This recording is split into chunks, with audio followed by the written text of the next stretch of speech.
You hear that course description, what does it mean to you? Well, after many weeks of being in this class, I've learned that the most important thing that means to me is to learn how to communicate to as large and diverse of an audience as possible, and to continually build upon that as time goes on.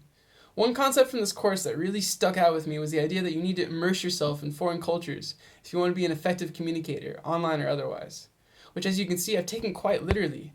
I'm here in Santiago, Chile for 6 weeks interning for an advertising company in the heart of the city.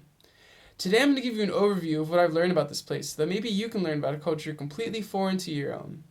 Now you might be asking yourself, how does any of this relate to me? Well, I believe that this topic is relevant because every one of us in this class are here to learn how to communicate in the world more effectively. And to do that, we need to have an open mind towards learning about foreign cultures. I took this one step further by actually going to one, but learning about them online from first-hand experiences like mine is just as important. I feel qualified to speak to you about this topic because I'm currently living here in Chile and I've been there a couple times before that when I was younger.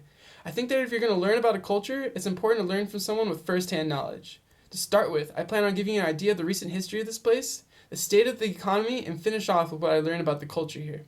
Let's begin with some history. Chile has had a violent and tumultuous past pretty much ever since the Spanish founded it in the 1500s, although it has become a lot more stable in recent years. According to an assessment by Elizabeth Dicken, the stability of this place was preceded by a socialist leader named Allende.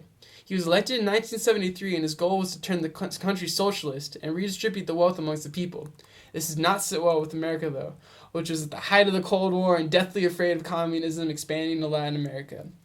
Kissinger had the CIA make the Chilean economy scream and got the World Bank to refuse to lend them or give them any credit. This combined with the fact that 36% of the people actually voted for him, creating serious unrest and causing people to refuse to work. His policies, while better than what was placed in before, still led to an intense inflation, upsetting the upper class even more. The social unrest of his people turned into a bloodbath and led to a military coup by Pinochet, who ruled supreme from 1973 to 1989. He took complete control of all the branches of government and murdered anyone who remotely expected to be communist, while performing egregious human rights offenses left and right. He actually did a good job of bringing forth social and economic stability. He put a halt to inflation by harshly raising the prices of goods and cutting public spending, leading to a higher GDP. Although his policies only really benefited the upper class. The disparity between the rich and the poor is awful here, and it's something you definitely notice as you explore the city. His policies eventually led the country back to a democracy in the 90s. Today, Allende's socialistic ideas have become relevant again, though, as students regularly protest on the streets for free education. It's something I see on the news here all the time. In Santiago, you'll see cop cars with metal grates attached to them to protect against rocks and things thrown by civilians. The family I'm with said that they'll throw rocks for a national pastime. Even though the country has developed a lot since then, the income disparity is just as bad as it's ever been. The huge divide between the upper and lower class here are very intense. According to the Center of Hemispheric Affairs, the policies of Pinochet implemented really only benefited the wealthy 10%. The GDP has risen, but 38% of Chileans can barely live on that income. The lower class here is very uneducated and subservient to the wealthy. This creates a cultural divide that I've seen firsthand here, where the richer places look like LA and the poorer places are filthy and rampant with crime. Just driving down the highway, you can see what I mean. There will be clunkers and graffiti everywhere, but when you get up to the richer areas, it's clean and sports cars. Luckily for me, I'm living with an upper middle class family in the nicer part of town. All my friends I've made are very rich, and because of that, I've experienced the better half of Chilean culture. Chilean culture is very indicative of the geographical isolation from the rest of the world.